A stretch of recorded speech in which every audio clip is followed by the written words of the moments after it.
السلام علیکم ورحمۃ اللہ وبرکاتہ۔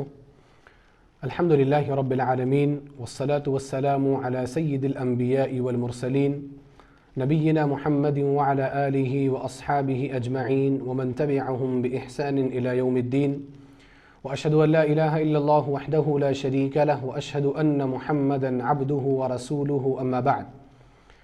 محترم مشاہدین اور مشاہدات، دی وے آف سلفیہ کی جانب سے کبیرہ گناہوں کے تعلق سے منعقد کیے گئے اس دورے میں آپ سب کا استقبال ہے۔ یہ 5واں ایپیسوڈ ہے اور اب تک ہم نے 34 یعنی 34 کبیرہ گناہوں کے بارے میں بات کی ہے۔ آج کی جو گفتگو ہے وہ 35ویں کبیرہ گناہ سے انشاءاللہ ہم شروع کریں گے۔ اس کتاب کے اندر 35واں کبیرہ گناہ جو ذکر کیا گیا ہے وہ ہے حلالہ کرنا اور کروانا۔ حلالہ کیا ہے؟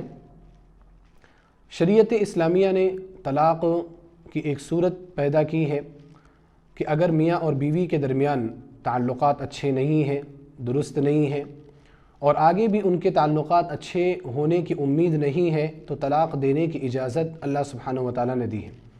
طلاق کے ذریعے سے میاں اور بیوی دونوں جدا ہو جاتے ہیں اور دونوں کا کوئی ازدواجی رشتہ باقی نہیں رہتا ہے۔ اب اس طلاق کے بعد ایک طلاق اگر کسی نے دی اور ایک طلاق کی عدت گزر گئی، یعنی 3 حیض 3 مہینے گزر گئے، تو پھر اس کے بعد اگر وہ دونوں آپس میں نکاح کرنا چاہتے ہیں تو نکاح کر سکتے ہیں، نئے نکاح اور نئے مہر کے ساتھ وہ آپس میں رہ سکتے ہیں۔ اور اگر 3 مہینے کے اندر اگر وہ رجوع کرنا چاہتے ہیں تو بغیر کسی نئے نکاح اور بغیر کسی نئے مہر کے وہ دونوں آپس میں رہ سکتے ہیں، یہ ایک طلاق ہے۔ اس کے بعد اگر وہ ساتھ میں زندگی گزار رہے ہیں، پھر سے دوبارہ پھر کچھ معاملات ایسے پیدا ہوئے کہ شوہر نے طلاق دے دیا تو یہ دوسری طلاق ہوگی، اور اس طلاق کی بھی عدت کیا ہے؟ 3 حیض ہے، 3 مہینے ہے۔ اگر اس عدت کے اندر رجوع کیا تو انسان رجوع کر سکتا ہے، لیکن اگر عدت کے بعد اگر رجوع کرنا چاہتا ہے تو نئے نکاح اور نئے مہر کے ساتھ رجوع کر سکتا ہے۔ تو اگر نئے نکاح اور نئے مہر کے ساتھ رجوع کیا دوسری طلاق کے بعد، پھر اس کے بعد معاملات ان کے درمیان کچھ وقت کے بعد نہیں بنے اور تیسری طلاق دینے کی باری آئی اور شوہر نے تیسری طلاق دے دی، تو اب یہاں سے شوہر اور بیوی ایک دوسرے کے لیے حرام ہو جاتے ہیں، الگ ہو جاتے ہیں، اور ان کے لیے دوبارہ شادی کرنا بھی جائز نہیں۔ جیسے پہلی طلاق کے بعد دوسری طلاق کی عدت کے گزر جانے کے بعد نئے نکاح اور نئے مہر کے ساتھ ان کو پھر سے رشتے ازدواج میں منسلک کر دیا گیا تھا، اب یہاں پر وہ صورت پیدا نہیں ہوگی۔ تیسری طلاق کے بعد مرد عورت کے لیے حرام ہے، عورت مرد کے لیے حرام ہے، وہ دونوں شادی بھی نہیں کر سکتے۔ صرف ایک صورت باقی رہ جاتی ہے دونوں کے آپس میں ایک ساتھ ملنے کی، اور وہ صورت یہ ہے کہ بیوی جو ہے وہ کسی اور مرد سے نکاح کرے اور وہ مرد بغیر کسی شرط کے، بغیر کسی قید کے اس سے نکاح کرے، یعنی یہ شرط نہ ہو کہ میں اتنے دن کے بعد چھوڑ دوں گا، وہ نکاح کرے جیسے عام انسان پوری زندگی بھر کے لیے کسی سے نکاح کرتا ہے۔ پھر اگر ان لوگوں کے درمیان نہیں بنی تو اس نے طلاق دے دی، تو اب اس کے ساتھ رہنے کے بعد پھر اس سے طلاق لینے کے بعد اب یہ جو بیوی ہے یہ پہلے والے شوہر کے لیے حلال ہو جاتی۔ یہ شرعی طریقہ ہے اور یہ صحیح طریقہ ہے، لیکن کچھ لوگوں نے یہاں پر ایک بیچ کا راستہ پیدا کرنے کی کوشش کی، چور دروازہ نکالنے کی کوشش کی، اور وہ چور دروازہ کیا ہے؟ اسی کو حلالہ کہتے ہیں کہ اگر 3 طلاق ہو گئی، اور یہاں پر تو اپنے یہاں ایک مجلس کی 3 طلاق کو بھی 3 طلاق لوگ مان لیتے ہیں اور اس کو نافذ بھی کرتے ہیں، حالانکہ ایک مجلس کی 3 طلاق نہیں ہوتی، ایک ہی طلاق ہوتی ہے۔ لیکن چلے 3 طلاق اگر ہے، چاہے ایک مجلس کی ہو یا چاہے وہ کئی مجالس پر متفرق طلاقیں ہوں، تو اس کے بعد لوگوں نے ایک چور دروازہ نکال لیا کہ بیوی کو پہلے والے شوہر کے پاس واپس کرنے کے لیے بیچ میں ایک شخص سے نکاح کروایا جاتا ہے، اس شرط کے ساتھ کہ آپ اس سے 1 ہفتے تک نکاح میں رہیں گے یا شادی کے رشتے میں رہیں گے یا 1 مہینے تک رہیں گے، اور اس کے بعد آپ اس کو چھوڑ دیں گے تاکہ یہ بیوی جو ہے وہ پہلے والے شوہر کے لیے حلال ہو جائے۔ اسی عمل کو کیا کہا جاتا ہے؟ حلالہ کہا جاتا ہے۔ یہ حلالہ جو ہے ہمارے یہاں بہت عام ہو گیا ہے۔ افسوس کی بات ہے کہ ہمارے یہاں حلالہ سینٹرز بھی قائم باقاعدہ، اور باقاعدہ حلالہ کرنے کے لیے افراد بھی موجود ہیں جن کا کام ہی صرف یہ ہے، پیشہ بنا لیا ہے انہوں نے، پیشن بنا لیا ہے۔ یاد رکھیں یہ کبیرہ گناہ ہے، یہ جو حدیث ہے یہاں پر کتاب میں امام مسند احمد میں یہ روایت امام احمد رحمہ اللہ نے اس حدیث کو بیان کیا ہے کہ اللہ کے رسول صلی اللہ علیہ وسلم نے فرمایا کہ حلالہ کرنے والوں اور کرانے والوں پر اللہ سبحانہ وتعالیٰ کی لعنت ہے۔ یہ ملعون لوگ ہیں، یہ جو حلالہ سینٹرز ہیں یہ حقیقت میں زناکاری کے اڈے ہیں، یہاں سے زنا کو فروغ دیا جا رہا ہے۔ شریعت نے جو شادی کی بات رکھی ہے وہ ہمیشہ ہمیشہ کے لیے رکھی ہے، جب تک کہ معاملات خراب نہیں ہوتے۔ یہ نہیں کہ آپ شادی کسی عورت کو حلال کرنے کے لیے کریں، کسی عورت کو حلال کرنے کے لیے اس کے پہلے شوہر کے لیے شادی کرنا یہ کسی بھی صورت میں جائز نہیں ہے، نہ قرآن کریم اس کی تائید کرتا ہے اور نہ احادیث اس کی تائید کرتی ہے۔ اسی عمل کو عمل حلالہ کہا جاتا ہے، اور جیسا کہ آپ نے حدیث مشاہدہ کیا کہ اللہ کے رسول صلی اللہ علیہ وسلم نے ایسا عمل کرنے والوں کو بھی اور ایسا عمل کرنے والوں کو بھی ملعون قرار دیا، یعنی یہ سب رحمت سے دور ہیں، اللہ سبحانہ وتعالیٰ کی رحمت سے، اور یہ جو ہے یہ ایک کبیرہ گناہ ہے۔ بلکہ اللہ کے رسول صلی اللہ علیہ وسلم تو ایک حدیث میں یہ بھی بیان فرمایا کہ کیا میں تمہیں کرائے پر لیے ہوئے سانڈ کے بارے میں خبر نہ دوں؟ پھر آپ علیہ السلام نے اس شخص کا ذکر کیا کہ جو حلالہ کرتا ہے، یعنی جو وقتی طور پر نکاح کر کے کسی عورت سے اس کو پہلے والے شوہر کے لیے حلال کرتا ہے تو وہ مثل اس سانڈ کے ہیں جس کو کرائے پر لے کر کے کام پر لگایا گیا۔ یہ عمل بہت قبیح عمل ہے، اور بلکہ یہ تو متعہ کی بھی ایک شکل ہے۔ متعہ کو سارے لوگ حرام قرار دیتے ہیں سوائے روافض کے، لیکن یہاں پر آ کر کے جب حلالہ کرایا جاتا ہے تو ایک قسم کا متعہ ہے۔ متعہ میں کیا ہوتا ہے؟ ایک مدت کے لیے شادی کی جاتی، ایک وقت کے لیے شادی کی جاتی، مہینے 2 مہینے کے لیے، سال 2 سال کے لیے۔ اس عمل کو ہماری شریعت نے حرام قرار دیا ہے۔ حلالہ میں کیا ہوتا ہے؟ یہ متعہ کی ہی ایک شکل ہے، لہذا یہ کئی طرح سے یہ ایک گناہ ہے اور ایک بڑا گناہ ہے، اس سے ہمیں اپنے آپ کو بچانا چاہیے۔ دیکھیے طلاق کا مسئلہ بھی آسان ہے، طلاق کے بعد رجوع کا مسئلہ بھی آسان ہے۔ طلاق وہ نہیں ہے جو ہمارے یہاں جس کو طلاق کہا جاتا ہے۔ اگر آپ اپنی بیوی کو جدا کرنا چاہتے ہیں، اپنے ساتھ نہیں رکھنا چاہتے، ایک طلاق آپ کے لیے کافی ہے۔ آپ ایک مرتبہ بولیے کہ میں آپ کو طلاق دیتا ہوں، اس کے بعد 3 مہینے تک وہ آپ کے گھر میں رہے گی تاکہ کچھ معاملات آپ کے درمیان پیدا ہو جائیں، ہو سکتا ہے رجوع ہو جائے، کیونکہ اللہ سبحانہ وتعالیٰ کو طلاق اتنا پسند نہیں ہے، میاں بیوی کا ایک رشتے میں رہنا پسند ہے۔ وہ 3 مہینے تک آپ کے ساتھ رہے گی۔ 3 مہینے تک اگر آپ نے اس سے رجوع نہیں کیا، آپ نے اس سے بات نہیں کی، آپ نے اس کو طلاق دینے کا ارادہ کر لیا، تو اب 3 مہینے کے بعد وہ الگ ہے۔ اب وہ کسی اور مرد سے شادی کرنا چاہے کر سکتی ہے، شوہر کسی اور مرد سے شادی کرنا چاہے شادی کر سکتا ہے۔ یہ ایک طلاق ہے جدا کرنے کا۔ 3 طلاق دینے کی بات کیوں ہے؟ یہ حلالہ کروانے کی بات کب آتی ہے؟ جب انسان 3 طلاق ایک مجلس میں دیتا ہے، اور 3 طلاق نافذ ہوتی ہے یا نافذ نہیں ہوتی یہ ایک الگ بات ہے، لیکن اس کے بدعت ہونے پر تو تمام علماء کا اتفاق ہے کہ یہ عمل بدعت ہے اور یہ عمل صحیح نہیں ہے، اس عمل سے لوگوں کو روکنا چاہیے۔ تو اس وجہ سے ہمیں طلاق کا صحیح طریقہ معلوم ہونا چاہیے طلاق دینے سے پہلے، اور یہ آپ جان رکھیں کہ حلالہ یہ کبیرہ گناہ ہے، حلالہ کسی بھی صورت میں جائز نہیں ہے۔ ہم اگلے کبیرہ گناہ کی طرف چلتے ہیں۔ کبیرہ گناہ نمبر 36 پیشاب سے طہارت حاصل نہ کرنا۔ مطلب یہ ہے کہ پیشاب کرنے کے بعد صحیح طور پر اپنے آپ کو پاک نہ کرنا۔ پیشاب جو ہے، مرد کا پیشاب، عورت کا پیشاب، جو آدمی کا پیشاب ہے وہ ناپاک ہے۔ اس سے اپنے جسم کو بچانا، اپنے کپڑے کو بچانا، جگہ کو بچانا یہ انتہائی ضروری ہے۔ بہت سارے لوگ بہت جلد بازی کا مظاہرہ کرتے ہیں، پیشاب کرتے ہیں، لیکن قطرات کچھ باقی رہ جاتے ہیں اور وہ اٹھ کر کے چلے جاتے ہیں۔ پھر یہی پیشاب کے قطرات بعد میں کپڑوں کے اوپر لگ جایا کرتے ہیں۔ بہت سارے لوگ مسلمان ہو کر کے بھی شرم محسوس نہیں کرتے، وہ کھڑے کھڑے بازاروں میں یا کہیں بھی کوڑے کرکٹ کے پاس کھڑے ہو کر کے پیشاب کرتے ہیں، پیشاب کے چھینٹے ان کے کپڑوں میں آتے ہیں۔ تو اس طرح سے بے احتیاطی میں پیشاب کے چھینٹوں سے نہ بچنا، آپ جان لیں کہ یہ بھی کیا ہے، ایک کبیرہ گناہ ہے۔ حضرت ابن عباس رضی اللہ تعالی عنہما سے روایت ہے کہ نبی اکرم صلی اللہ علیہ وسلم نے ایک دفعہ 2 قبروں کے پاس سے گزرتے ہوئے فرمایا کہ ان دونوں قبر والوں پر عذاب ہو رہا ہے، اور یہ عذاب کسی بڑی چیز کی وجہ سے نہیں ہو رہا ہے، یعنی کوئی ایسی چیز نہیں تھی کہ جس سے یہ بچ نہیں سکتے تھے۔ اور ایک روایت کے مطابق آپ نے فرمایا کہ بلکہ وہ بڑی چیزیں یعنی کبیرہ گناہ ہے، گناہ تو کبیرہ ہے لیکن بچنا اس سے کیا تھا، آسان تھا۔ ان میں ایک قبر والا تو پیشاب سے نہیں بچتا تھا، اور دوسرا شخص چغل خوری کیا کرتا تھا۔ نعوذ باللہ من ذالک۔ آپ ملاحظہ کریں کہ ان 2 لوگوں کو عذاب ہو رہا تھا، یہ صحیح قول کے مطابق یہ دونوں مسلمان تھے، اور ان دونوں کو عذاب دیا جا رہا تھا۔ کیوں؟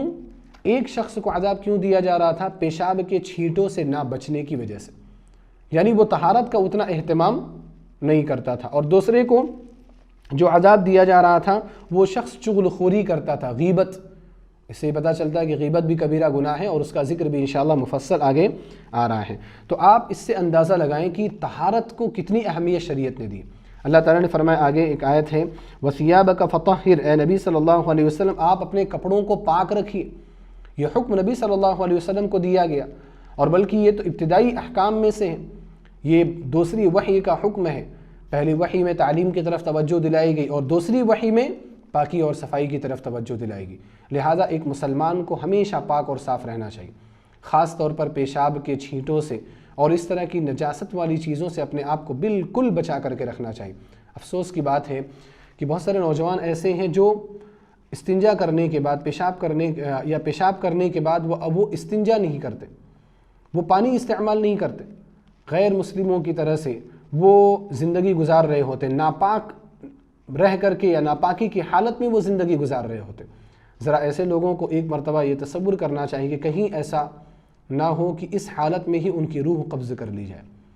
روح کس حالت میں قبض کی جائے گی؟ ناپاکی کی حالت میں آپ کی روح قبض کی جائے گی۔ لہذا اپنے آپ کو پاک رکھنے کی کوشش کیجیے، اور پیشاب کے چھینٹوں سے اپنے آپ کو محفوظ رکھیے۔ میں نے جیسا کہ شروع میں ذکر کیا کہ پیشاب کے چھینٹوں سے نہ بچنے کی اگر ایک صورت یہ ہے کہ انسان کھڑے کھڑے پیشاب کرے اور اس کے کپڑوں میں پیشاب کے چھینٹے آئے، تو وہی ایک صورت یہ بھی ہے کہ پیشاب کرنے میں جلد بازی کرے۔ جلد بازی نہ کریں، آپ اپنا وقت لیں، اور جب تک آپ کو یقین نہ ہو جائے کہ سارے قطرات باہر نکل گئے ہیں تب تک آپ واش روم سے باہر نہ نکلیں، تاکہ کہیں ایسا نہ ہو کہ آپ کی جلد بازی کی وجہ سے پیشاب کے قطرات آپ کے کپڑوں پر آئیں اور پھر آپ اسی حالت میں زندگی گزاریں اور یہ آپ کے لیے ایک کبیرہ گناہ ہو۔ اگلے کبیرہ گناہ کی طرف ہم بڑھتے ہیں۔ کبیرہ گناہ نمبر 37 ہے جانور کے چہرے کا داغنا۔ جانوروں کے ساتھ بلکہ ہر چیز کے ساتھ اللہ سبحانہ و تعالیٰ نے ہمیں حسن سلوک کرنے کا حکم دیا ہے۔ اللہ کے رسول صلی اللہ علیہ وسلم نے فرمایا، ان اللہ کتب الاحسان علی کل شیء، اللہ سبحانہ و تعالیٰ نے ہر چیز پر احسان کو فرض کیا ہے۔ فَإِذَا قَتَلْتُمْ فَأَحْسِنُوا الْقِتْلَ، اگر قصاصاً کسی کو قتل کر رہے ہو، یعنی حکومت اگر کسی کو قتل کرے تو وہ اچھے طور پر قتل کرے۔ وَإِذَا ذَبَحْتُمْ فَأَحْسِنُوا الذِّبْحَ، اور جب تم جانور کو ذبح کر رہے ہو تو اچھے سے ذبح کرو۔ وَلْيُحِدَّ أَحَدُكُمْ شَفْرَتَهُ وَلْيُرِحْ ذَبِيحَتَهُ، تم میں سے ہر شخص کو اپنی چھری کو تیز کر لینا چاہیے اور اپنے ذبیحے کو آرام پہنچانا چاہیے۔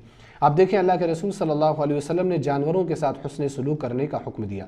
اب اگر کوئی شخص جانور کے اوپر ظلم کر رہا ہے، جیسے ہمارے یہاں ہوتا ہے، ہم نے دیکھا ہے کہ بہت سارے لوگ گرم پانی جانوروں کے اوپر ڈال دیتے، کتوں کے اوپر ڈالتے ہوئے دیکھا ہے، گایوں کے اوپر ڈالتے ہوئے دیکھا ہے، اور اگر گائیں جو آوارہ گائیں پھرتی رہتی ہیں، اگر وہ غلطی سے کچھ کھانے پینے لگے دکان کا سامان، اتنی بری طرح سے ان کو مارا جاتا ہے کہ آپ اس کا اندازہ نہیں لگا سکتے۔ دیکھیں اللہ کے رسول صلی اللہ علیہ وسلم نے فرمایا، الراحمون یرحمہم الرحمن، رحم کرنے والوں پر ہی رحمان رحم کرتا ہے۔ ارحموا من فی الارض یرحمکم من فی السماء، تم زمین والوں پر رحم کرو، آسمان والا تم پر رحم کرے گا۔ اگر تم چاہتے ہو کہ تمہاری زندگی اچھی ہو، اگر تم چاہتے ہو کہ اللہ سبحانہ و تعالیٰ تمہارے اوپر رحم کرے، تو پھر تمہیں جانوروں کے ساتھ بھی بہترین سلوک کرنا ہوگا اور ان کے اوپر بھی رحم کرنا ہوگا۔ اور اگر آپ جانوروں پر رحم نہیں کرو گے، ان کے اوپر ظلم کرو گے، تو یاد رکھو کہ یہ ایک کبیرہ گناہ ہے۔ تو کبیرہ گناہ یہاں پر ذکر ہوا جانور کے چہرے کا داغنا۔ نبی کریم صلی اللہ علیہ وسلم کا ارشاد ہے، کیا تم کو اس کا علم نہیں کہ میں نے ہر اس شخص پر لعنت بھیجی ہے جو کسی جانور کے چہرے کو داغے یا اسے چہرے پر مارے۔ کسی جانور کو مارنا بیجا، اس کے چہرے پر خاص طور پر، اور اس کے چہرے کو داغنا، یہ کیا ہے؟ ایک کبیرہ گناہ ہے۔ اللہ کے رسول صلی اللہ علیہ وسلم کی لعنت ہے ایسے لوگوں کے اوپر۔ امام ابو داؤد رحمہ اللہ نے اس حدیث کو اپنی سنن میں روایت کیا ہے، لہٰذا اس چیز کو اہمیت دینا چاہیے۔ آج دیکھیں بہت سارے لوگ جانوروں کو لے کر کے بہت محتاط نظر آتے ہیں۔ بہت سارے NGOs بنائے جاتے ہیں خاص طور پر جانوروں کے لیے، وہاں پر ان کی رعایت کی جاتی ہے، وہاں پر ان کی حفاظت کی جاتی ہے، جو ایک مستحسن قدم ہے، ایک بہترین قدم ہے۔ ہمیں بھی اس میں بڑھ چڑھ کر کے حصہ لینا چاہیے، اور ہمیں بھی جانوروں کے ساتھ اچھا سلوک کرنے کا حکم دینا چاہیے۔ اور افسوس مجھے اس چیز پر ہوتا ہے کہ جانوروں کے ساتھ بہترین سلوک کرنے کا سب سے زیادہ حکم اگر کسی نے دیا ہے تو ہماری شریعت میں، لیکن ہم یہ دیکھتے ہیں کہ سب سے زیادہ جانوروں کے ساتھ غلط سلوک اگر کوئی کرتا ہے تو وہ مسلمان. یہ دونوں چیزوں میں تضاد ہے. اسلام الگ ہے اور مسلمانوں کا عمل الگ ہے. لہذا ہم اور آپ زیادہ مستحق ہیں کہ جانوروں کی کیئر کریں، جانوروں کا خیال رکھیں. ہم اور آپ زیادہ مستحق ہیں.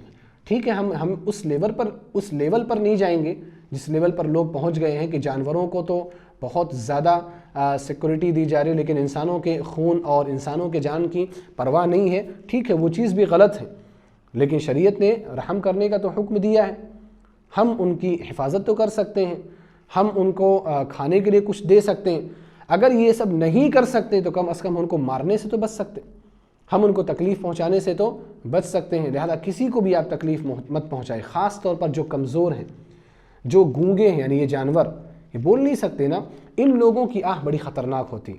اور بہت سارے واقعات ایسے دیکھے گئے، سنے گئے کہ جانوروں کے اوپر غلط سلوک کرنے کی وجہ سے اللہ سبحانہ و تعالیٰ نے بڑی سخت سزا دی. ہمارے یہاں بچپن میں ایک غیر مسلم فیملی تھی ہمارے علاقے میں، اور اس فیملی کا ایک شخص بہرا تھا. اس کے بارے میں یہ بات مشہور ہے ہمارے یہاں، ہم سب کے یہاں، کہ وہ پہلے بہرا نہیں تھا، بچپن سے وہ بہرا نہیں تھا. وہ بہرا کب بنا کہ اس نے اپنے گھر کے چوہوں کو اکٹھا کیا اور ان کو ایک بورے میں بھرا، اور بورے میں بھرنے کے بعد پٹک پٹک کر کے ان چوہوں کو مارا. اب ان کو دوا دے دیتا، زہر دے دیتا، چلو چوہے تکلیف پہنچاتے، ان کو مارنا جائز ہے. اقتلوا المؤذی قبل الایذا، نبی علیہ الصلوۃ والسلام نے فرمایا کہ تکلیف پہنچانے سے پہلے تکلیف دہ جانوروں کو مار دیا کرو. لیکن اتنی تکلیف دے کر کے مارنا یہ چیز صحیح نہیں ہے. تو کہتے ہیں کہ وہ جو چوہوں کی آواز آ رہی تھی پٹکنے کی وجہ سے، وہ اس کے کان میں جا رہی تھی اور اس نے ان کے اوپر رحم نہیں کیا. اللہ سبحانہ و تعالیٰ نے اس کو قوت سماعت سے ہی محروم کر دیا، وہ بہرا ہو کر کے زندگی گزار رہا ہے. تو اس طرح کی جو سزائیں ہیں وہ ہر جگہ دیکھی جاتی ہیں. تو لہٰذا جانوروں کے ساتھ آپ برا سلوک نہ کریں. ایک ویڈیو چلی تھی 1-2 سال پہلے جس میں چوہے کو اس کے پیروں کو باندھا گیا تھا اور باندھ کر کے اس کے ساتھ برا سلوک کیا جا رہا تھا. یہ سب کیا ہے؟ اس کے نیچے سے کبھی آگ جلا دیتے ہیں. یہ سب چیزیں درست نہیں ہیں. دیکھیں، اسلام اس کی تعلیم نہیں دیتا، اسلام ان چیزوں کو اخلاق نہیں مانتا ہے، بلکہ اس طرح کا اگر آپ عمل کریں گے تو یہ ایک کبیرہ گناہ ہے. کبیرہ گناہ نمبر 38 دنیا کے لیے علم حاصل کرنا اور علم کا چھپانا. علم بہت اہم شے ہے، اور علم اتنی بڑی عبادت ہے کہ اس سے بڑی عبادت نہیں ہے. اللہ سبحانہ و تعالیٰ کی عبادت، توحید اور اللہ سبحانہ و تعالیٰ کے لیے اخلاص پیدا کرنا، یہ سب علم کے ساتھ ہی ہوتا ہے. سب سے بڑی چیز علم ہے. اسی وجہ سے ہم دیکھیں سب سے پہلی وحی جو اللہ کے رسول صلی اللہ علیہ وسلم کے اوپر نازل ہوئی وہ وحی اقرأ ہے. اقرأ بسم ربک الذی خلق، جس میں علم حاصل کرنے کا حکم دیا گیا. لیکن یہ علم فائدہ مند کب ہے؟ جب یہ علم آپ اللہ سبحانہ و تعالیٰ کو راضی کرنے کے لیے حاصل کریں. جب یہ علم آپ اللہ سبحانہ و تعالیٰ کی عبادت کے طریقے کو جاننے کے لیے حاصل کریں. جب یہ علم آپ اللہ سبحانہ و تعالیٰ کی جنت کو حاصل کرنے کے لیے آپ حاصل کریں. اگر ان مقاصد کے ساتھ آپ علم حاصل کرتے ہیں تو یہ علم آپ کے لیے فائدہ مند ہے. لیکن اگر اس کے علاوہ کوئی اور مقصد ہے، جیسے یہاں پر 2 مقاصد یا ایک مقصد ذکر کیا گیا کہ آپ دنیا کے لیے علم حاصل کریں، مال و دولت حاصل کرنے کے لیے، یا لوگ جھک جھک کر کے سلام کریں، لوگ آپ کو عزت دیں، لوگ آپ کے لیے کرسیاں چھوڑ دیں، اور لوگوں کے نظر میں آپ کی ایک ویلیو ہو اور لوگوں کے نظر میں آپ کا ایک مقام ہو، اگر ان مقاصد کی خاطر اگر آپ علم حاصل کرتے ہیں تو یہ ایک عبادت نہیں بلکہ یہ گناہ ہے. اور اسی طرح سے ساتھ ہی ساتھ علم کا چھپانا بھی کیا ہے؟ کبیرہ گناہ ہے. علم اگر اللہ سبحانہ و تعالیٰ نے آپ کو دیا ہے تو آپ اس کو پھیلائیے. جتنا علم ہے، صحیح علم ہے، آپ اس کو پھیلانے کی کوشش کیجیے.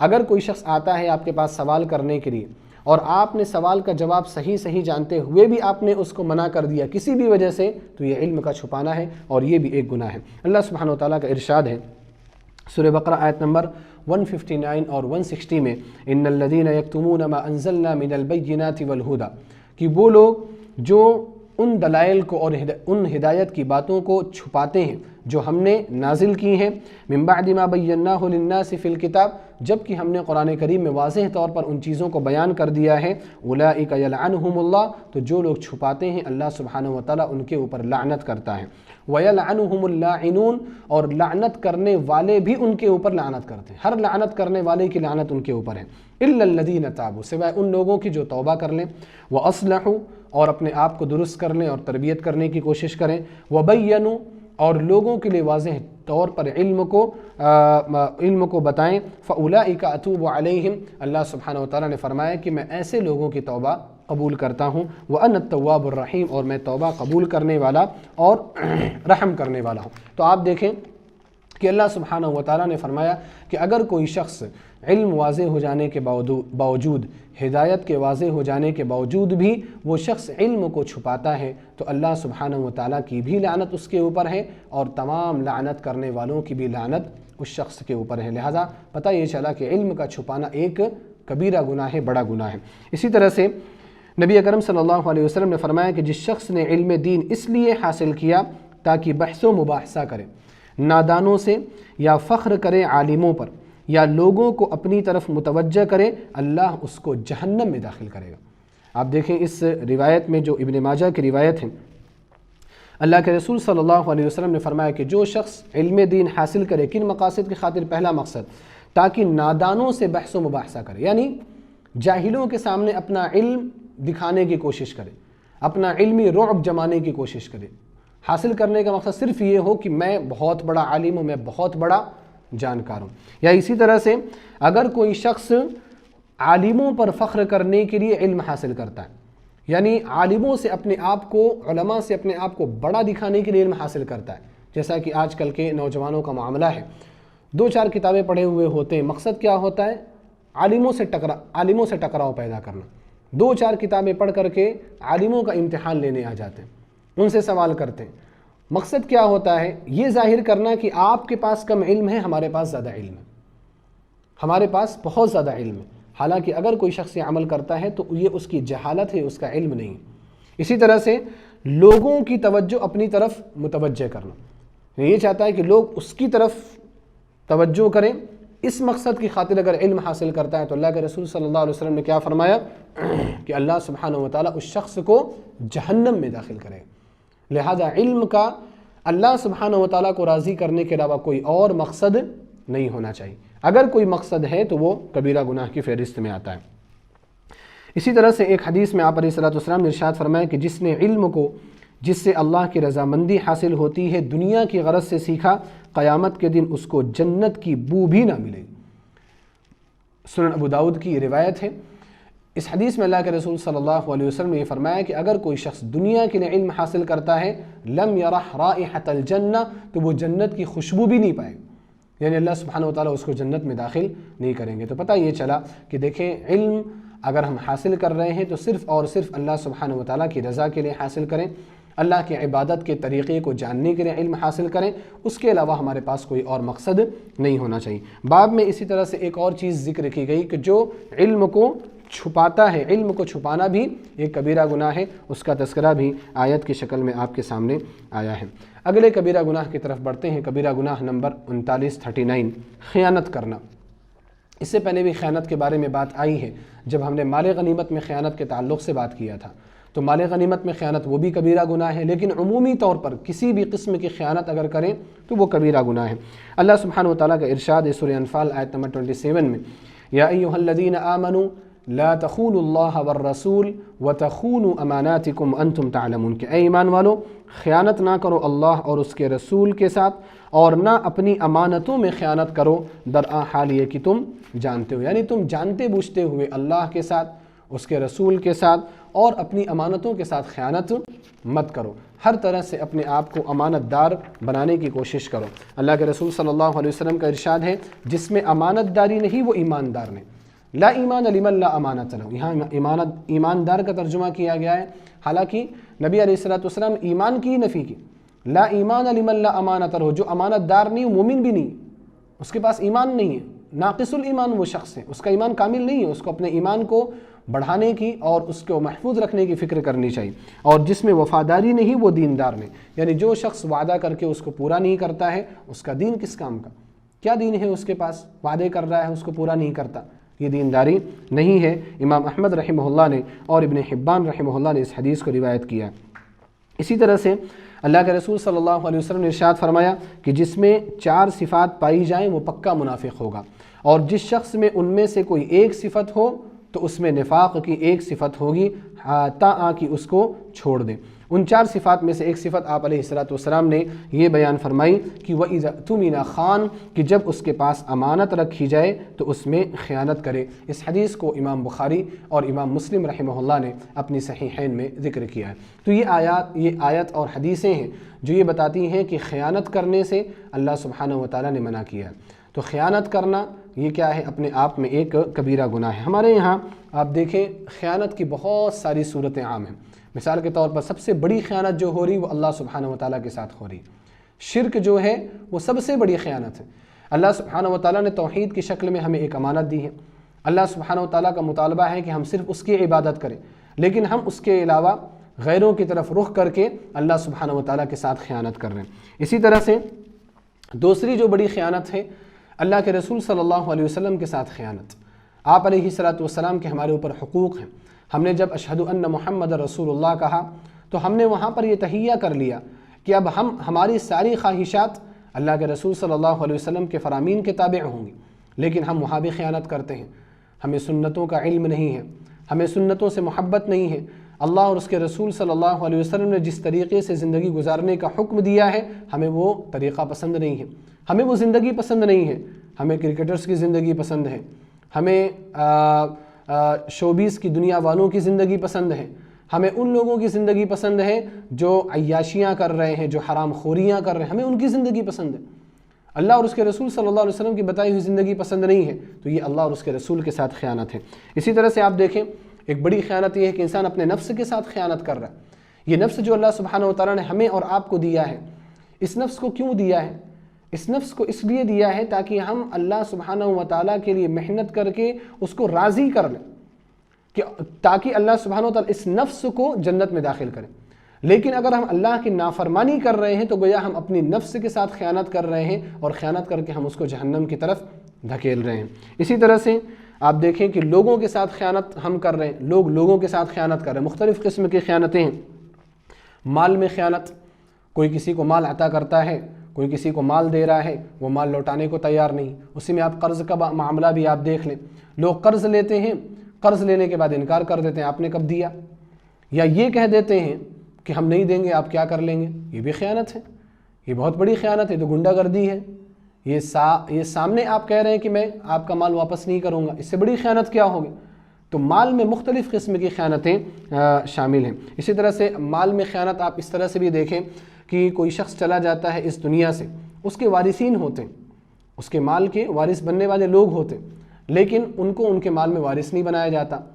اگر والد کی وفات ہو گئی، ماں پورا مال قبضہ کر کے بیٹھ جاتی ہیں، اور پھر وہ ایموشنل بلیک میل کرتی ہے لوگوں کو کہ میں ہوں، میری زندگی میں تم باپ کا مال بانٹنے کی کوشش کر رہے ہو، تمہیں باپ کے چلے جانے کی ذرہ برابر بھی فکر نہیں ہے۔ اس طرح سے بلیک میل کیا جاتا ہے، یہ خیانت ہے۔ والد چلے گئے تو والد کے مال میں جن کا حصہ بن رہا ہے آپ سب کو حصہ دے دو، آپ کا پورا حصہ نہیں ہے، آپ کا ایک حصہ اس میں بن رہا ہے، تو جو حصہ آپ کا بن رہا ہے آپ وہ حصہ لے لو۔ لیکن جو اولاد کا جو حصہ ہے آپ اس کو لینے کے پیچھے آپ کیوں آڑے آ رہے ہو؟ اسی طرح سے آپ دیکھیں کہ اگر بیوی کی وفات ہو گئی تو بیوی بھی مال چھوڑ کر کے جو جا رہی ہے، زیورات کی شکل میں ہو، نقدی کی شکل میں ہو، اس کو بھی تقسیم نہیں کیا جا رہا ہے، اس کو بھی مستحقین تک نہیں پہنچایا جا رہا ہے۔ تو وراثت کو تقسیم نہ کرنا بھی مال میں کیا ہے؟ ایک قسم کی خیانت ہے۔ کبھی کیا ہوتا ہے اگر والدین نہیں ہیں، دونوں چلے گئے، بڑا بھائی ساری چیزوں پر قبضہ کر کے بیٹھ گیا، یا جو طاقتور ہے وہ قبضہ کر کے بیٹھ گیا، ہر طرح کی خیانت اپنے یہاں عام ہے۔ اسی طرح سے آپ دیکھیں خیانت کی ایک قسم یہ بھی ہے کہ کسی کے راز کو فاش کر دینا۔ اگر کسی شخص نے آپ پر بھروسہ کر کے آپ کو رازدارانہ بات بتائی اور آپ نے اس کا نام لے کر کے بتا دیا تو راز فاش کرنا ہے۔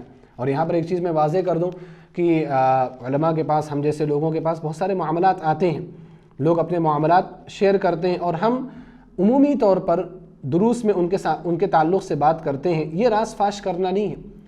کچھ کم عقل لوگ اس کو بھی راز فاش کرنا سمجھتے ہیں کہ ہم نے ان کے راز کو فاش کر دیا، حالانکہ اگر نام لیا جائے تب راز فاش کرنا، نام نہ لیا جائے تو اس میں راز فاش کرنے والی بات ہی نہیں۔ آپ نے مجھ سے کہا ہے، آپ کو معلوم ہے اور مجھے معلوم ہے کہ آپ کے ہاں وہ معاملہ ہے، لیکن وہ چیزیں دوسرے لوگوں کے ساتھ بھی ہو رہی ہوتی، تو اس چیز کو دروس میں بیان کرنے کا ایک فائدہ کیا ہوتا ہے کہ لوگ اگر اس غلط کام کو کر رہے ہوتے ہیں تو ان کے لیے بھی تنبیہ ہوتی۔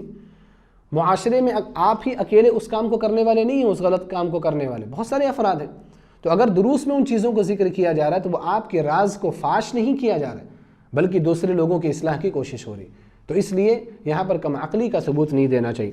اسی طرح سے میاں بیوی کے ساتھ خیانت کر رہا ہے، بیوی میاں کے ساتھ خیانت کر رہی، خاص طور پر آج کے معاشرے میں جب فتنے بڑھ چکے ہیں، شہوات کا فتنہ بہت زیادہ عام ہو چکا ہے، لوگوں کے غلط تعلقات ہو رہے ہیں، بیوی کا غلط تعلق ہے، شوہر کا غلط تعلق ہے، یہ بھی کیا ہے؟ یہ خیانت ہے، ایک قسم کی خیانت ہے۔ شوہر کو چاہیے کہ وہ بیوی کے لیے امانت دار رہیں، بیوی کو چاہیے کہ وہ شوہر کے لیے امانت دار رہیں۔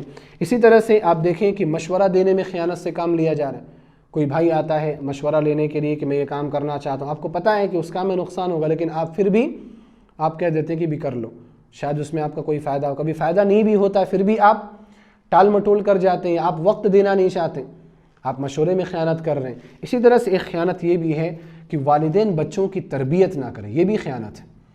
جو والدین اپنے بچوں کی اسلامی تربیت نہیں کرتے، وہ سن لیں کہ آپ اپنے بچوں کے ساتھ خیانت کر رہے ہیں، اور اس خیانت کے بارے میں آپ سے کل قیامت کے دن پوچھا جائے گا۔ تو خیانت ایک کبیرہ گناہ ہے، ہم اور آپ زندگی کے کسی نہ کسی مرحلے میں خیانت کا عمل کر رہے ہیں، ہمیں محاسبہ کرنا چاہیے اپنی زندگی کا، اپنی روٹین پر نظر رکھنی چاہیے، اور اس کبیرہ عمل سے اپنے آپ کو محفوظ رکھنا چاہیے۔ اگلا جو کبیرہ گناہ ہے، کبیرہ گناہ نمبر 40، احسان جتلانا۔ اگر آپ نے کسی کے اوپر احسان کیا، کچھ صدقہ آپ نے دیا یا کچھ خیر کا کام کیا، کچھ تعاون کا کام کیا، تو آپ اس کو بھول جائیے، یہ آپ کی قبولیت عمل کے لیے ضروری ہے۔ کام کرنے سے پہلے، عمل کرنے سے پہلے اس عمل کو ہم سمجھیے، عمل کرنے کے بعد بھول جائیے کہ میں نے کوئی عمل کیا تھا۔ آپ بھول جائیں گے، اللہ سبحانہ و تعالیٰ اس چیز کو یاد رکھے ہوئے، اللہ سبحانہ و تعالیٰ اس کی جزا آپ کو دے گا کل قیامت کے دن۔ لیکن آج لوگوں کا معاملہ یہ ہے کہ کچھ بھی عمل کرتے ہیں، کچھ بھی کام کرتے ہیں، وہ اس کا بدل چاہتے ہیں، کوئی بھی عمل کریں گے سامنے سے اس کا بدلہ انہیں ملے، یہ چاہتے ہیں۔ تو اگر آپ بدلہ چاہتے ہیں تو اس کا مطلب کہ آپ احسان جتلا رہے ہیں، احسان جتلانے سے بچنا چاہیے۔ احسان جتلانے سے وہ عمل آپ کا فاسد اور باطل ہو جاتا ہے جس عمل کی وجہ سے آپ نے احسان جتلایا۔ اللہ تعالیٰ کا ارشاد ہے، یا ایھا الذین آمنوا لا تبطلوا صدقاتکم بالمن والأذی، اے ایمان والو اپنے صدقات کو، اپنے عطیات کو احسان جتلا کر کے اور کسی کو تکلیف دے کر کے برباد مت کرو۔ یہاں پر اللہ سبحانہ و تعالیٰ نے ذکر کیا اس آیت میں کہ انسان کی جو نیکیاں ہیں یا جو خرچ والی جو نیکیاں ہیں وہ دو وجہوں سے باطل ہو جاتی ہیں۔ پہلی وجہ کیا ہے؟ بالمن، احسان جتلانے کی وجہ سے۔ آپ نے اگر کسی کے اوپر خرچ کیا، کہا کہ میں نے تجھے اتنا دیا، میں تیری کفالت کرتا ہوں، تیری تربیت کرتا ہوں، تو میرے ساتھ یہ سلوک کر رہا ہے، یہ چیز اگر آپ نے کہہ دی تو آپ نے جتنا بھی خرچ کیا ہے سب پانی میں چلا گیا۔ اسی طرح سے اگر آپ نے جس کے اوپر خرچ کیا اس کو کچھ تکلیف دے دی، یہ سوچ کر کے کہ میں اس کو کچھ بھی کہہ سکتا ہوں، میں جو کہوں یہ اس کو ماننا پڑے گا، میں جہاں جانے کے لیے کہوں اس کو وہاں پر جانا ضروری ہے، تو آپ اس کو اگر ذہنی طور پر تکلیف دے رہے ہیں، جسمانی طور پر تکلیف دے رہے ہیں، یہ سوچ کر کے کہ میں نے اس کے اوپر خرچ کیا ہے، یہ بولنے کی طاقت نہیں رکھتا، تو آپ کا وہ عمل کیا ہے؟ باطل ہے، اور یہ کیا ہے؟ کبیرہ گناہوں میں سے۔ اللہ کے رسول صلی اللہ علیہ وسلم کا ارشاد ہے، اللہ تعالیٰ قیامت کے دن 3 طرح کے لوگوں سے نہ تو بات کرے گا، اور نہ ہی انہیں دیکھے گا، اور نہ ہی انہیں گناہوں سے پاک و صاف کرے گا، اور مزید برآں ایسے لوگ دردناک عذاب سے دوچار ہوں گے۔ کون کون لوگ ہیں یہ 3 قسم کے لوگ؟ پہلا وہ شخص جو ٹخنے سے نیچے کپڑے پہنے، دوسرا وہ شخص جو احسان جتلا کر کسی کو کچھ دے، تیسرا وہ شخص جو جھوٹی قسم کھا کر اپنا مال فروخت کرے۔ تو آپ دیکھیں، وہ شخص جو احسان جتلا کر کسی کو کچھ دیتا ہے یا دے کر کے احسان جتلاتا ہے، اللہ سبحانہ و تعالیٰ اس سے نہ تو بات کرے گا کل قیامت کے دن، نہ اسے نظر رحمت سے دیکھے گا، اور نہ ہی اس کے گناہوں کو معاف کرے گا۔ کل قیامت کے دن ہو سکتا ہے اللہ سبحانہ و تعالیٰ بہت سارے لوگوں کے گناہوں کو معاف کرے اور معاف کرے گا بھی، لیکن یہ شخص ایسا ہے جس کے گناہ معاف نہیں کیے جائیں گے، اور اس سے یہ پتہ چلتا ہے کہ یہ کیا ہے، ایک کبیرہ گناہ ہے۔ ہمارے یہاں یہ چیزیں بہت زیادہ عام ہوتی جا رہی ہیں کہ انسان کچھ اگر خرچ کرتا ہے تو اس کا بدلہ اس دنیا میں لوگوں سے چاہتا ہے، دنیا میں، بلکہ اگر آپ لوگوں سے یہ بھی کہیں کہ آپ دعاؤں میں یاد رکھنا، تو علماء نے کہا ہے کہ یہ چیز بھی آپ کی اجر کو باطل کر دے گی۔ آپ یہ بھی نہیں کہہ سکتے کہ آپ دعاؤں میں یاد رکھیں، اگر وہ سامنے والا اپنی طرف سے دعا دیتا ہے تو کوئی حرج نہیں، لیکن اگر آپ نے پیسہ دیا اور یہ کہا کہ آپ اپنے دعاؤں میں یاد رکھیے تو آپ نے اجر لے لیا، آپ نے احسان جتلا دیا۔ وہ دعا کیوں کرے آپ کے لیے؟ کیونکہ آپ اس کو پیسہ دے رہے ہیں، آپ احسان جتلا رہے ہیں۔ تو لہٰذا اس طرح کا جملہ بھی بولنا صحیح نہیں ہے۔ آپ پیسے دیں اور چپ چاپ وہاں سے نکل جائیں، اور پیسے دے کر کے آپ اس کو بھول جائیں، اور وہ شخص اگر آپ کے سامنے بھی آ رہا ہے نا تو آپ بھول جائیں کہ آپ نے اس کو کچھ دیا ہے۔ اور بلکہ اگر ایسا شخص جس کو آپ نے پیسے کبھی دیے ہیں، کبھی اس کے اوپر خرچ کیا ہے، وہ آپ کے سامنے آتا ہے نا، تو آپ اس سے بہت زیادہ حسن سلوک سے ملیں، اس کو بہت زیادہ قریب رکھیں آپ، تاکہ کہیں آپ کے کسی حرکت سے، کسی قول سے یا کسی عمل سے یہ ظاہر نہ ہونے پائے کہ آپ کے دماغ میں یہ چل رہا ہے کہ آپ نے اس کے اوپر خرچ کیا۔ اگر اس طرح سے معاملہ آپ کا ہے تو ٹھیک ہے، لیکن اگر اس کے برعکس ہے تو پھر محاسبہ کرنے کی ضرورت ہے۔ اگلا جو کبیرہ گناہ ہے، کبیرہ گناہ نمبر 41، قضاء اور قدر کا انکار کرنا۔ اللہ سبحانہ و تعالیٰ نے کائنات کے پیدا ہونے سے پہلے، آسمانوں اور زمینوں کے پیدا ہونے سے 50,000 سال پہلے تقدیر لکھ دی۔ قیامت تک کیا کچھ ہونے والا ہے، کون آنے والا ہے، کیا کرنے والا ہے، ہم اور آپ کیا کریں گے، کب رہیں گے، کب تک رہیں گے، کب مریں گے، یہ ساری چیزیں اللہ سبحانہ و تعالیٰ نے لکھ دی ہیں۔ اسی کو تقدیر کہا جاتا ہے۔ اس چیز پر ایمان رکھنا ہمارے لیے ضروری ہے، اور یہ ایمان کے ارکان میں سے ایک بہت ہی اہم رکن ہے۔ اور اگر کوئی شخص تقدیر کا انکار کرتا ہے تو نہ صرف یہ کہ وہ کبیرہ گناہ کا ارتکاب کر رہا ہے، بلکہ وہ کافر ہو جاتا ہے، کیونکہ اہل علم کا اتفاق ہے کہ ایمان کے جو 6 ارکان ہیں، ان ارکان میں سے کسی ایک رکن کا بھی اگر کسی شخص نے انکار کیا یا کسی ایک رکن کے بارے میں بھی شک کا شکار ہوا تو وہ شخص کافر ہو جاتا ہے۔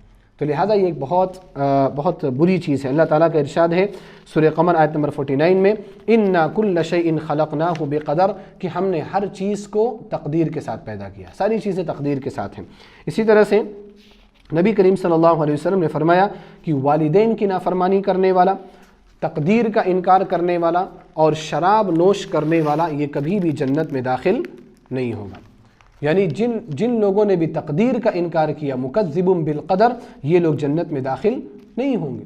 تقدیر کا انکار انسان کو کافر بنا دیتا ہے، لہٰذا یہ اپنے آپ میں بہت بڑا گناہ ہے۔ اب یہاں پر آ کر کے تھوڑا آپ اپنے معاشرے پر نظر دوڑائیں۔ ہم میں سے بہت سارے لوگوں کا حال یہ ہے نا کہ تقدیر پر بھروسہ نہیں ہے، اسی وجہ سے دیکھو خودکشی کے معاملات ہوتے ہیں، اسی وجہ سے جزا فضا کے معاملات ہوتے ہیں، اسی وجہ سے بے صبری کا مظاہرہ ہوتا ہے، اسی وجہ سے ہم لوگوں کے اوپر طعن و تشنیع کرتے ہیں۔ یہ سب تقدیر پر ایمان نہ رکھنے کی وجہ سے۔ اگر تقدیر پر ہمارا ایمان ہے تو نہ تو ہم کسی کو برا بولیں گے، نہ تو ہم کسی کو برا سمجھیں گے، اور نہ ہی ہم اپنے ساتھ ہونے والی مصیبتوں کو غلط لے کر کے ہم خودکشی کرنے کی کوشش کریں، بہترین سکون والی زندگی گزرے۔ تقدیر پر ایمان بہت بڑی نعمت ہے۔ میں بہت سارے دروس میں بولتا ہوں کہ تقدیر پر ایمان اتنی بڑی نعمت ہے جو اللہ سبحانہ و تعالیٰ نے ہمیں عطا کی ہے نا، اس کا ہم اور آپ اندازہ نہیں لگا سکتے۔ کچھ بھی ہو جائے، اگر ایمان ہے تقدیر پر، کتنا بھی کچھ ہو جائے، انسان کبھی ہارتا نہیں، کبھی تھکتا نہیں ہے۔ اس کو یہ لگتا ہے کہ بھی تقدیر میں تھا، یہ ہو گیا، آپ کیا کر سکتے، تقدیر ہم نے نہیں بنائی ہے، تقدیر پر ہمارا اختیار نہیں ہے، ہم اس کو بدل نہیں سکتے۔ جب بدل نہیں سکتے تو کیا کرنا ہے؟ صبر کرنا ہے۔ اگر تقدیر پر ایمان ہے تو انسان کی زندگی بہترین سکون والی زندگی گزرے گی۔ تو اس وجہ سے تقدیر پر ایمان کو ہمیشہ تازہ کرتے رہنا چاہیے، اور تقدیر پر ایمان کو دیکھنا چاہیے کہ ہمارے دل میں تقدیر پر ایمان کتنا زیادہ ہے۔ آپ دیکھیں گھروں میں کیا ہوتا ہے، کچھ بھی ہوا، مثال کے طور پر کسی بیٹی سے یا کسی بہو سے کچھ چاول جل گیا، برتن گر گیا، برتن ٹوٹ گیا، کیا بولتے ہیں؟ یہ ہے ہی منحوس، فوراً منحوس بول دیا جاتا۔ بھئی آپ اس کی تقدیر پر سوال اٹھا رہے ہیں، تقدیر پر بھروسہ نہیں ہے، وہ گر گیا، کسی نے جان بوجھ کر کے تو نہیں گرایا، وہ گرنا تھا، گر گیا۔ اب گرانے والا جو انسان رہتا ہے، جس کے ہاتھ سے گرا، وہ اپنے آپ میں ہی شرمندہ ہے۔ پھر آپ ایسے الفاظ بول کر کے اس کو اور شرمندہ کر رہے ہیں، اور ساتھ ہی ساتھ آپ اس بات کا ثبوت دے رہے ہیں کہ آپ کا تقدیر پر ایمان نہیں۔ غلطی سے اگر کسی انسان سے کچھ ہو گیا تو آپ بسم اللہ بولیے، بسم اللہ بول کر کے آپ اس کو تھوڑا سا حوصلہ افزائی کیجیے، کیونکہ اس وقت انسان ٹوٹا ہوا ہوتا ہے، وہاں پر حوصلہ افزائی کی ضرورت ہوتی. یہ سب تقدیر پر ایمان نہ رکھنے کی وجہ سے ہوتا ہے. تو خصوصاً خواتین کو اور ہم سب کو اس بات کا اہتمام کرنا چاہیے کہ تقدیر پر ایمان کو ہم مضبوط کریں. اگلا جو کبیرہ گناہ ہے، کبیرہ گناہ نمبر 42 تجسس کرنا، جاسوسی کرنا، کسی کے ٹوہ میں پڑنا. دیکھیں اللہ سبحانہ و تعالیٰ نے ہم سب کو حسن ظن رکھنے کا حکم دیا ہے. ہر بھائی کے تعلق سے ہم حسن ظن رکھیں، اور بلکہ صرف حسن ظن نہیں، اچھا انسان تو وہ ہے کہ جو اپنے آپ کو سب سے خراب سمجھے اور سارے لوگوں کو سب سے اچھا سمجھے، سوائے ان کے جن کا کفر واضح ہو. جو مومن ہے ہر ایک سے گناہ ہوتا ہے، آپ سے بھی گناہ ہوتا ہے، دوسروں سے بھی گناہ ہوتا ہے، لیکن بہتری کیا ہے؟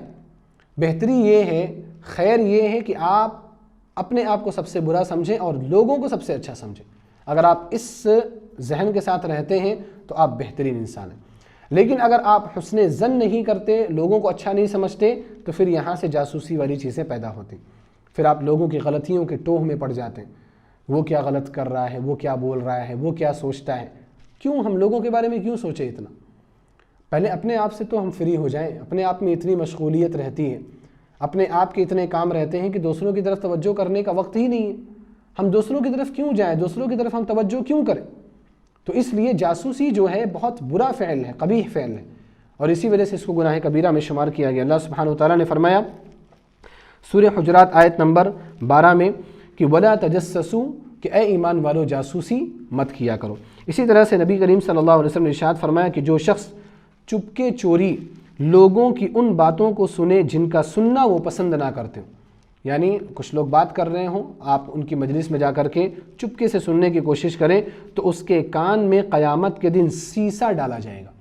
سیسا ایک میٹل ہے جس کو لیڈ کہا جاتا ہے انگلش میں، وہ پگھلا کر کے اس کے کان میں ڈالا جائے گا. اور جس نے جھوٹا خواب بیان کیا اس سے آخرت میں جو میں گرہ لگانے کو کہا جائے، اور جس نے جھوٹا خواب بیان کیا اس سے آخرت میں جو میں گرہ لگانے کو کہا جائے گا. جو یعنی جیسے جو کا جو دانہ ہوتا ہے اس میں آپ گرہ کیسے لگائیں گے؟ تو آپ اس میں گرہ نہیں لگا سکتے. تو بہرحال یہ جھوٹا خواب کی بات ہے. لیکن حدیث کو جو یہاں پر ذکر کیا گیا ہے، سنن طبرانی کی روایت کو جو ذکر کیا گیا ہے، وہ اس بات کے بیان کرنے کے لیے کہ اللہ کے رسول صلی اللہ علیہ وسلم نے فرمایا کہ اگر آپ کسی شخص کی بات کو چپ کے چوری سننے کی کوشش کرتے ہیں تو کل قیامت کے دن اس کے کان میں گرم سیسا پگھلا کر کے ڈالا جائے گا. اور یہ وعید ہے، اس سے پتہ چلتا ہے کہ یہ کبیرہ گناہ ہے. اور چپکے چوری سننا صرف یہ نہیں ہے کہ مجلس میں کچھ لوگ موجود ہوں اور آپ دور کھڑے ہو کر کے ان کی طرف کان لگا کر کے سن رہے ہوں. چپکے چوری بات سننا یا جاسوسی کرنا یہ بھی ہے کہ آپ بغیر کسی اجازت کے کسی کی کال کو ریکارڈ کریں. کسی کی کال کی ریکارڈنگ بھی جائز نہیں ہے. چپکے چوری آپ بتا سکتے ہیں کہ میں آپ کی کال ریکارڈ کر رہا ہوں. آج کل موبائلوں میں بائی ڈیفالٹ ریکارڈنگ کے ایپس آ رہے ہیں، ریکارڈنگ ہو جایا کرتی ہے، سامنے والے کو پتہ نہیں ہوتا. کبھی انسان بات کرتا ہے، کبھی اس کا ذہن حاضر نہیں رہتا، پھر اس کی بات کو لوگوں کے سامنے نشر کر دیا جاتا ہے. یہ بھی ایک قسم کی کیا ہے؟ جاسوسی ہے. کچھ لوگ یہ بھی کرتے ہیں کہ جان بوجھ کر کے اس طرح کے مواقع میں ریکارڈنگ کرنے کی کوشش کرتے ہیں. یعنی باتیں بہت اہم نہیں ہوتی. دیکھیں یہاں پر اگر بات اہم ہے، مثال کے طور پر کچھ لوگ تجارت کے پرپس سے بات ریکارڈ کرتے ہیں، تو اس میں کوئی حرج کی بات نہیں، کیونکہ آج کے زمانے میں بے وفا لوگ بہت زیادہ ہیں، بات کہہ کر کے مکرنے والے لوگ بہت زیادہ ہیں. تو اگر اس مقصد سے کال ریکارڈ کر رہے ہیں تو اس میں کوئی حرج نہیں. لیکن جاسوسی اگر آپ کریں، کال ریکارڈ کر کے آپ نے کسی کو بات کرنے کے لیے دے دیا، اب وہ بات کر رہا ہے، اب کس سے کیا بات کر رہا ہے، پھر آپ اس کو سن رہے ہیں، تو یہ چیز صحیح نہیں ہے. اسی طرح سے اپنی کال ریکارڈنگز اگر آپ نے ریکارڈ کیا ہے اپنے فائدے کے لیے تو آپ اس کو رکھیے، لیکن اس کو شیئر کرنا، اس کو نشر کرنا بھی آپ کے لیے جائز نہیں ہے. تو اللہ کے رسول صلی اللہ علیہ وسلم نے بھی اس سے منع فرمایا اور اللہ سبحانہ و تعالیٰ نے بھی اس سے منع فرمایا ہے. آج کل اہل علم نے جاسوسی کی کچھ نئی صورتیں ذکر کی ہیں جو عام طور پر لوگوں کے ہاں پائی جاتی ہیں. ایک یہ ہے کہ دروازے کے پاس کھڑے ہو کر کے گھر میں کیا باتیں ہو رہی اس کو سننے کی کوشش کرنا. اسی طرح سے کسی کے گھر کے اندر بغیر کسی اجازت کے داخل ہو جانا، یہ بھی جاسوسی کی ایک صورت ہے. کیونکہ انسان داخل ہوتا ہے کیا دیکھنے کے لیے کہ لوگ کیا کر رہے ہیں. میں اچانک داخل ہو رہا ہوں، لوگ کیا کر رہے ہیں، یہ بھی جاسوسی کی ایک صورت ہے. یہ صحیح نہیں ہے، الا یہ کہ اگر باپ اپنے بچوں پر نگاہ رکھنے کے لیے داخل ہو رہا ہے یا استاد اپنے شاگردوں پر نگاہ رکھنے کے لیے داخل ہو رہا ہے تو وہ مسئلہ الگ ہے. لیکن آپ محض ایسے لوگوں سے جن کا آپ کا کوئی تعلق نہیں ہے تو آپ ان کے گھروں میں ایسے بغیر اجازت کے داخل ہو جائیں، یہ چیز جاسوسی میں آتی ہے۔ اسی طرح سے دشمنوں کے لیے مسلمانوں کی جاسوسی، بہت سارے لوگ ہیں جو مسلمانوں کی جاسوسی کر رہے ہیں، مسلمانوں کی باتیں دشمنوں کو جا کر کے بتا رہے ہیں کہ فلاں ایسا کر رہا ہے، فلاں ایسا کر رہا ہے۔ یہ تو انتہائی بری قسم کی جاسوسی ہے، اس سے انسان کو بچنا چاہیے۔ حسن بصری رحمہ اللہ فرماتے ہیں لا تسأل عن عمل اخیک الحسن والسیئ فإنه من التجسس، کہ اگر آپ کسی انسان سے اس کے عمل کے بارے میں پوچھتے ہیں کہ آپ کون سا عمل اچھا کرتے ہو یا کون سا عمل آپ نے برا کیا ہے، تو وہ بھی جاسوسی، یعنی جاسوسی کی ایک صورت یہ بھی ہے کہ آپ لوگوں کے اعمال پوچھتے پھریں کہ آپ کیا عمل کرتے ہیں، یہ جاسوسی ہے، کیونکہ اگر وہ زیادہ کرے گا تو حسد ہو جائے گا، اگر اس کا عمل کم ہوا تو پھر آپ اس کو برا سمجھیں گے، یہ جاسوسی ہے۔ اسی طرح سے بعض لوگ بولتے ہیں نا کہ سوال کرتے ہیں کہ آپ نے یہ گناہ نہیں کیا ہے، آپ بولیے گناہ نہیں کیا ہے، جاسوسی ہے۔ اگر آپ نے گناہ کیا ہے تو ٹھیک ہے، اللہ سبحانہ و تعالیٰ کو معلوم ہے، آپ کو کیوں بتاؤں کہ میں نے یہ گناہ کیا ہے؟ تو کسی سے یہ سوال کرنا کہ یہ گناہ آپ نے نہیں کیا ہے یا آپ نے کیا ہے یا نہیں کیا ہے، اس طرح کا سوال بھی کیا ہے، جاسوسی میں آتا ہے۔ امام ابو حاتم رحمہ اللہ فرماتے ہیں کہ التجسس من شعب النفاق، جاسوسی کرنا یہ نفاق کی شاخوں میں سے ایک شاخ ہے۔ کما ان حسن الظن من شعب الایمان، جس طرح سے کہ اچھا گمان رکھنا یہ ایمان کی شاخوں میں سے ایک شاخ ہے۔ تو ہمیں چاہیے کہ ہم اچھا گمان رکھیں اور جاسوسی کے فراق میں ہم نہ رہیں۔ اگلا جو کبیرہ گناہ ہے، کبیرہ گناہ نمبر 43، چغل خوری کرنا، غیبت کرنا، ادھر کی بات ادھر لگا دینا، یہاں سے بات سنی ہم نے اور اس کی بات اٹھا کر کے وہاں پر بیان کرنا، کسی بھائی کے پیٹھ پیچھے اس کی برائی کرنا، یہ سب غیبت اور چغل خوری ہے۔ اللہ سبحانہ و تعالیٰ کا ارشاد ہے وَلَا تُطِعْ كُلَّ حَلَّافٍ مَّهِينٍ حَمَّازٍ مَّشَّاءٍ بِنَمِيمٍ، سورہ قلم کی آیت نمبر 10 اور 11 ہے۔ اللہ تعالیٰ نے فرمایا کہ اے نبی صلی اللہ علیہ وسلم، آپ ایسے شخص کا بھی کہنا نہ مانیے جو بڑی قسمیں کھانے والا ہے، ذلیل ہے، طعنہ باز ہے اور چغل خوری کرتے ہوئے پھرتا ہے۔ مشاء بنمیم، یعنی جو بہت زیادہ چغل خوری کرتا ہے، اللہ کے رسول صلی اللہ علیہ وسلم آپ اس کی بات کو ہرگز نہ مانیں۔ حضرت عبداللہ بن عباس رضی اللہ تعالیٰ عنہما سے روایت ہے، جو حدیث ابھی اس سے پہلے گزری، کہ نبی کریم صلی اللہ علیہ وسلم دو قبر والوں کے پاس سے گزرے اور دونوں کو عذاب ہو رہا تھا۔ ایک کو عذاب کیوں ہو رہا تھا؟ پیشاب کے چھینٹوں سے نہ بچنے کی وجہ سے۔ دوسرے کو عذاب کیوں ہو رہا تھا؟ چغل خوری کرنے کی وجہ سے اس کو عذاب ہو رہا تھا۔ تو پتہ یہ چلا کہ چغل خوری کی وجہ سے قبر میں عذاب ہو سکتا ہے، اور اگر عذاب ہوا تو اس کا مطلب کہ وہ کیا ہے؟ کبیرہ گناہ ہے۔ میرے بھائی اور دوستو، یہ غیبت ایک ایسی چیز ہے جس سے بچنا آج کے دور میں بہت مشکل ہے، لیکن ہمیں بچنا ہے۔